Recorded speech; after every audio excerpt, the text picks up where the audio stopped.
हिंदी में यूपीएससी की तैयारी से संबंधित प्रोग्राम्स को देखने के लिए सब्सक्राइब करें स्टडी IQIAS हिंदी। आप सभी का एक बार पुनः स्वागत है स्टडी IQIAS हिंदी के ऑनलाइन प्लेटफॉर्म पर। मेरा नाम है अभिषेक कुमार।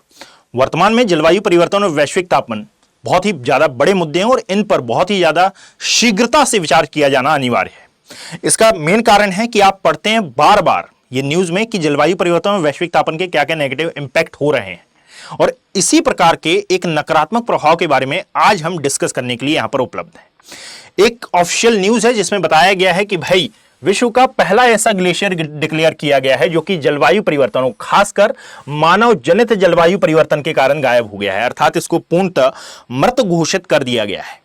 ऐसा बिल्कुल नहीं है कि इससे पहले तक कोई ग्लेशियर गायब नहीं हुआ। भाई जलवायु परिवर्तन आज का विषय नहीं है। यदि आप देखेंगे तो जलवायु परिवर्तन शब्द, वैश्विक तापमान शब्द 1984 के आसपास आप पाएंगे कि पहली बार सुनने में आया था। मतलब कि हम इससे बहुत पहले से चित परिचित हैं और वर्तमान में इस पर चर्चा करना इसलिए आवश्यक हो गया है क्योंकि ऐसी तमाम प्रकार की न्यूज़ें हमारे सामने आ रही हैं। अब ऐसा नहीं है कि ये पहला ग्लेशियर है, परंतु ऑफिशियली तौर पर यदि मैं बात करता हूं, अर्थात आधिकारिक तौर पर यदि हम बात करें तो ये पहला ग्लेशियर जरूर बना है जो कि गायब हो गया है। इसको मान्यता दी गई है क्योंकि इससे पहले भी कई ऐसे ग्लेशियर हैं, जैसे कि 2015 में जो अमेरिका है, वॉशिंगटन डीसी के आसपास वाला जो रीजन है, वहां पर एक ग्लेशियर मौजूद था जिसका नाम है एंडरसन ग्लेशियर।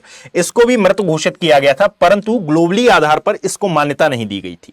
आइसलैंड, जो कि आप यहां पर देख पाएंगे, इसकी राजधानी रेकजाविक है और रेकजाविक से लगभग 71 किलोमीटर उत्तर पश्चिम की ओर आप जाते हैं तो यहां पर आपको देखने के लिए मिलेगा ओक्सोकुल ग्लेशियर, जो कि स्थित है एक क्रेटर पर। और इस क्रेटर अर्थात ये जिस ज्वालामुखी का क्रेटर है उसका नाम है ओक ज्वालामुखी। इसको कई बार ओके ज्वालामुखी भी कहा जाता है और यही कारण है कि इसको कई बार ओक ग्लेशियर या फिर ओके ग्लेशियर के नाम से भी जाना जाता है। तो नाम में ज्यादा कंफ्यूज मत होइएगा, ठीक है। ऑफिशियली नेम है इसका ओक्सोकुल ग्लेशियर। अब जरा आगे देखते हैं कि भाई इसको क्यों बोला जा रहा है कि ये ऑफिशियली तौर पर गायब होने वाला ग्लेशियर है और इस पर चिंता क्यों जताई जा रही है। देखिएगा भाई, आप सभी जानते हैं कि यदि ग्लेशियर धीरे धीरे पिघल रहे हैं तो किसी प्रकार की कोई भी समस्या नहीं है, परंतु ये कितनी तेजी से पिघला इसको आप ऐसे समझ लीजिए कि 1901 अर्थात 1901 में जब इसकी इमेज देखी गई थी तो ये पता लगाया गया था कि लगभग 39 वर्ग किलोमीटर के क्षेत्र में ये फैला हुआ है। जब 1986 में इसका अध्ययन किया गया तो ये घटकर केवल और केवल बच गया 2.6 वर्ग किलोमीटर तक के एरिया में, और 2019 में जब इसका अध्ययन किया गया तो यह पता लगाया गया कि अब इसका एरिया घटकर केवल और केवल 1 वर्ग किलोमीटर क्षेत्र रह गया है। मतलब कि आप जरा अंदाजा लगाएं कि 1901 से 2019 मतलब कि लगभग 118 सालों में, 118 से 119 वर्षों में एक ग्लेशियर का आकार 39 किलोमीटर से लेकर 39 वर्ग किलोमीटर क्षेत्र से लेकर 1 वर्ग किलोमीटर क्षेत्र हो जाता है। ये कितनी बड़ी वैश्विक समस्या है, यानी कि ये कोई नॉर्मल स्पीड नहीं है। दैट इज वाई इसको एक चिंता का विषय बताया जा रहा है। 2024 में एक रिपोर्ट प्रकाशित होती है जिसके आधार पर बोला जाता है कि भाई अब चूंकि ये ग्लेशियर का आकार इतना छोटा हो गया है कि सौर्य तप के कारण यदि ये पिघलता भी है तो इसके कारण जिस भी जलधारा का निर्माण होता है वो अब उतनी वृहदाकार नहीं है। मतलब कि ये ग्लेशियर अब एक ग्लेशियर की कंडीशन को फुलफिल करता ही नहीं है। दैट इज वाई इसको एक मृत ग्लेशियर की कैटेगरी में रखा गया है। साथ ही साथ याद रखिएगा कि भाई इन ग्लेशियरों के पिघलने का मेन कारण क्या होता है उसके बारे में भी हम डिस्कस करेंगे। उससे पूरा आप याद रखें कि कुछ डेटा मैंने यहां पर लिख रखा है। जब 2019 में हमको यह मालूम चलता है कि यह ग्लेशियर पूरी तरह गायब हो गया तो एक प्रकार की स्मारक यहां पर लगाई जाती है, वो है ये। अब इसका हिंदी रूपांतरण मैंने किया है, आप यहां पर देखिए कि ओके आइलैंड का पहला ग्लेशियर है जो ग्लेशियर का दर्जा खो चुका है। अगले 200 वर्षों में हमारे सभी ग्लेशियरों के इसी रास्ते पर चलने की उम्मीद है। स्मारक इस बात को स्वीकार करने के लिए है कि हम जानते हैं कि क्या हो रहा है और क्या करने की जरूरत है, केवल आप ही जानते हैं कि हमने क्या किया है। मतलब कि सीधी सी बात है कि इंडिकेशन कहां पर दिया जा रहा है कि जलवायु परिवर्तन और वैश्विक तापमान का कितना नकारात्मक प्रभाव हो रहा है और इसको कंट्रोल करने के लिए हम कितनी सजगता से कार्य कर रहे हैं, इससे सभी वाकिफ हैं। और इसका क्या नकारात्मक प्रभाव हमको भविष्य में देखने के लिए मिलेगा इससे भी हम सभी वाकिफ हैं, परंतु इसको कंट्रोल किए जाने पर हम उतनी सजगता से कार्य नहीं कर रहे हैं। यह बात इसमें इनडायरेक्टली वर्णित की गई है। साथ ही साथ यह बात यदि इंपॉर्टेंट नहीं भी है तो नीचे जो अंकित किया गया है कि 2019 में कार्बन डाइऑक्साइड का पीपीएम के अनुसार, मैं परसेंटेज भी बता दूंगा, पीपीएम के अकॉर्डिंगली क्या परसेंटेज था, तो यहां पर 415 पीपीएम अंकित है। वर्तमान में मार्च 2025 की यदि हम बात करें तो ये 428 पीपीएम हो गया है। मतलब कि उस समय कार्बन डाइऑक्साइड का परसेंटेज 0.0415% था, और यहां पर आज वर्तमान कंडीशन में यदि हम देखते हैं जो 0.0428% निकल के आता है, जो कि बहुत ही ज्यादा है, क्योंकि इस बात को ज्यादा समय हुआ नहीं है। यानी कि 2019 से लेकर 2025 तक की यदि हम बात कर लें तो 6 सालों में हमने कार्बन डाइऑक्साइड का कितना ज्यादा उत्सर्जन कर दिया है, यह आपके सामने है। और हम सभी जानते हैं कि कार्बन डाइऑक्साइड एक ऐसी गैस है जो कि जलवायु परिवर्तन, खासकर पृथ्वी ग्रह के लिए, क्योंकि यदि अदर ग्रहों की बात करेंगे तो वहां पर फ्लोरीन कंटेंट ज्यादा जिम्मेदार होंगे जलवायु परिवर्तन के लिए। हम यदि पृथ्वी की बात करते हैं तो पृथ्वी पर जलवायु परिवर्तन के लिए जो सबसे ज्यादा जिम्मेदार गैस है वो है कार्बन डाइऑक्साइड, और इसी की मात्रा को कंट्रोल किया जाना आवश्यक है। और वर्तमान में इसी की मात्रा बहुत ही ज्यादा तेजी से बढ़ रही है, और यही समस्या आगे चलकर कितनी भयावह हो सकती है, आप इस बात से अंदाजा लगाइए कि यदि ये सभी ग्लेशियर पिघलते हैं तो इनका क्या नकारात्मक प्रभाव होगा।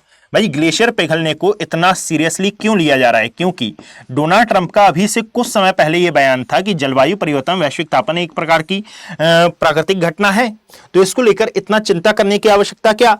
तो भाई, जलवायु परिवर्तन, वैश्विक तापन प्राकृतिक घटना है, पर यह लंबे समय में प्राकृतिक तौर पर होगी ना।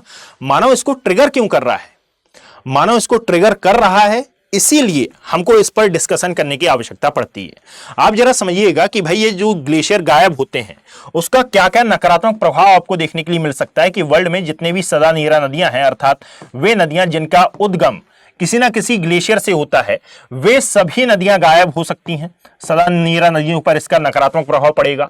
साथ ही साथ आप पाएंगे कि ग्लेशियर जिस भी क्षेत्र में होते हैं वे कार्बन सिंक अर्थात CO2 सिंक का कार्य करते हैं। यदि ये ग्लेशियर पिघलते हैं तो इनके अंदर मौजूद जो कार्बन डाइऑक्साइड है वो वातावरण में मुक्त होती है, अर्थात ये कार्बन सिंक की भूमिका निभाते हैं, और यदि ये पिघलेंगे तो ये कार्बन डाइऑक्साइड मुक्त होगी, जिसके द्वारा ये कार्बन सोर्स में परिवर्तित हो जाएंगे, जो कि एक बहुत ही बुरा और भयावह प्रभाव हमारे वातावरण पर डालेगा।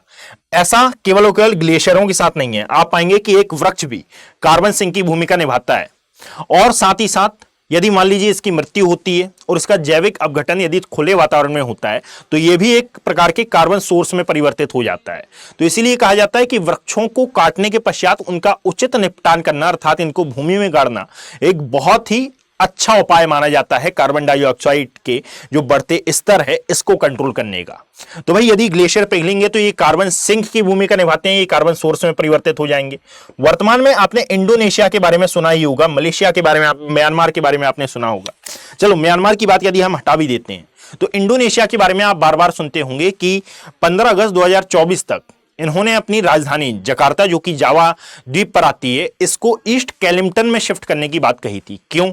ड्यू टू क्लाइमेट चेंज, यानी कि जलवायु परिवर्तन और वैश्विक तापन के कारण ये जो ग्लेशियर पिघल रहे हैं, इसके कारण जो जलस्तर बढ़ रहा है, इस बढ़ते जलस्तर के कारण जो जकार्ता वाला एरिया है और तमाम ऐसे प्रकार के एरिया जो कि तटवर्ती क्षेत्रों में स्थित हैं, ये बहुत ज्यादा तेजी से डूबने की कंडीशन में आ गए हैं, और इसीलिए इनको स्थानांतरित किया जा रहा है। कहां पर? स्थल खंड में अंदर की ओर। सेम कंडीशन हमारे मुंबई के साथ भी है, यानी कि आज मुंबई को कोई खतरा भरे ही ना हो, परंतु आज से 50 साल बाद जो जलवायु परिवर्तन का नकारात्मक प्रभाव हमको देखने के लिए मिलेगा ऐसे ग्लेशियरों के पिघलने के कारण, जिसके कारण समुद्र का जलस्तर बढ़ेगा। सर, एक ग्लेशियर इतना नकारात्मक प्रभाव कैसे डाल सकता है? तो भाई, ये तो एक ग्लेशियर है। आप पाएंगे कि आर्कटिक वृत्त और अंटार्कटिक वृत्त पूरे के पूरे हिमाच्छादित हैं, और यदि ये पिघलते हैं तो बहुत बड़ी मात्रा में समुद्र का जलस्तर बढ़ने की कंडीशन, समुद्र का जलस्तर बढ़ने के चांसेस हैं। और केवल जलस्तर बढ़ने के चांसेस नहीं है, जो महासागरीय जलधाराएं प्रवाहित होती हैं इनकी भी दिशा और दशा में परिवर्तन के चांसेस आपको देखने के लिए मिलेंगे। तो यदि इनमें परिवर्तन होता है तो वैश्विक स्तर पर आप देखेंगे कि एक महामारी भी जन्म ले सकती है, क्योंकि भाई इन ग्लेशियरों के बारे में कहा जाता है कि ऐसे कई बैक्टीरिया, ऐसे कई वायरस को इन्होंने अपने अंदर संचित करके रखा हुआ है जो कि मानव स्वास्थ्य के लिए बहुत ज्यादा हानिप्रद हो सकते हैं। आपने हाल ही में एक न्यूज देखी होगी जिसमें बताया गया था कि हिमालय के ग्लेशियर पिघलने के कारण लगभग 17,000 से ज्यादा, एग्जैक्ट डेटा मुझे याद नहीं है, लगभग 17,000 से ज्यादा न्यू वायरसेस खोजे गए थे। और यदि ये वायरस वातावरण में मुक्त होते हैं तो ये मानव स्वास्थ्य पर इतना हानिकारक प्रभाव डालेंगे कि उसके सामने कोविड भी कुछ नहीं है। तो इसीलिए इस पर चिंता जताई जा रही है कि भाई हमने तो एक ग्लेशियर खोजा है जो कि गायब हुआ है, और जनरली देखें तो हमारे पास 15 ऐसे ग्लेशियर हैं जो कि गायब हुए हैं। ऑफिशियल लिस्ट पर जाकर जब मैंने चेक किया तो 15 ऐसे ग्लेशियर हैं जो कि गायब हुए हैं, परंतु इसको पहली मान्यता ऑफिशियली आधार पर ही दी गई है। परंतु पूरे विश्व में ऐसे और भी कई ग्लेशियर हैं जो कि गायब होने की सिचुएशन में हैं। इसीलिए जलवायु परिवर्तन और वैश्विक तापमान पर गंभीरता से विचार किया जाना आवश्यक है। अब आपके मन में एक डाउट आ रहा है कि सर इस डेटा को यूज कहां पर कर सकते हैं? तो भाई जहां पर आप जलवायु परिवर्तन और वैश्विक तापमान के नकारात्मक प्रभावों का वर्णन करते हैं, नकारात्मक मैं बार बार इसलिए बोल रहा हूं क्योंकि इसके सकारात्मक प्रभाव भी होते हैं, जैसे कि उत्पादकता में वृद्धि होती है। वृक्षों के एक सबसे बड़ा सकारात्मक प्रभाव ये होता है, इसी के सिनेरियो में आगे हम बात करेंगे। तो यहां पर याद रखिएगा कि जहां पर आप जलवायु परिवर्तन के नकारात्मक प्रभावों का वर्णन करते हैं उस कंटेक्स्ट में आप इस डेटा को यूज कर सकते हैं। इसकी पीडीएफ यदि आपको चाहिए हो तो आप मेरे Telegram handle Abhishek Kumar geography पर जाकर इसकी पीडीएफ को डाउनलोड कर सकते हैं। यह है इसका क्यूआर कोड। इसको स्कैन करने पर आप डायरेक्टली इस चैनल पर विजिट करेंगे और साथ ही साथ यह है मेरे तमाम प्रकार के सोशल मीडिया प्लेटफॉर्म। अब आपके लिए जाते जाते एक इंपॉर्टेंट अपडेट कि यदि आप 2025 के यूपीएससी एस्पिरेंट हैं, यानी कि 2025 में अपना यूपीएससी का प्रारंभिक एग्जाम दे रहे हैं, तो आपके लिए एसआईपी प्लस बैचेस हैं जिनमें एडमिशन लेने की अंतिम तिथि 25 मार्च यानी कि कल है। साथ ही साथ यदि आप 2026 के एस्पिरेंट हैं तो यहां आपके लिए सिल्वर, गोल्ड और प्लेटिनम बैचेस उपलब्ध हैं जिनका पार्ट आप बन सकते हैं यूज करके AKV लाइक कोड। 2027 के अभ्यर्थियों के लिए ये बैचेस हैं जिनका नाम है लॉन्ग टर्म बैचेस। ये भी संपूर्ण बैच है, यानी कि तमाम प्रकार की सुविधाएं आपको दी जाएंगी AKV लाइक कोड का यूज करके। 34,999 रुपए में आप इसका पार्ट बन सकते हैं। और यदि आपको ये सिलेक्शन बॉक्स लेना हो तो AKV लाइक कोड का यूज करके आप 5,399 रुपए में इनका पार्ट बन सकते हैं, अर्थात इसको बाय कर सकते हैं। यदि वीडियो पसंद आया हो तो इसको शेयर करें। Best of luck, have a great day. Hindi में यूपीएससी की तैयारी से संबंधित प्रोग्राम्स को देखने के लिए सब्सक्राइब करें स्टडी IQ IAS हिंदी।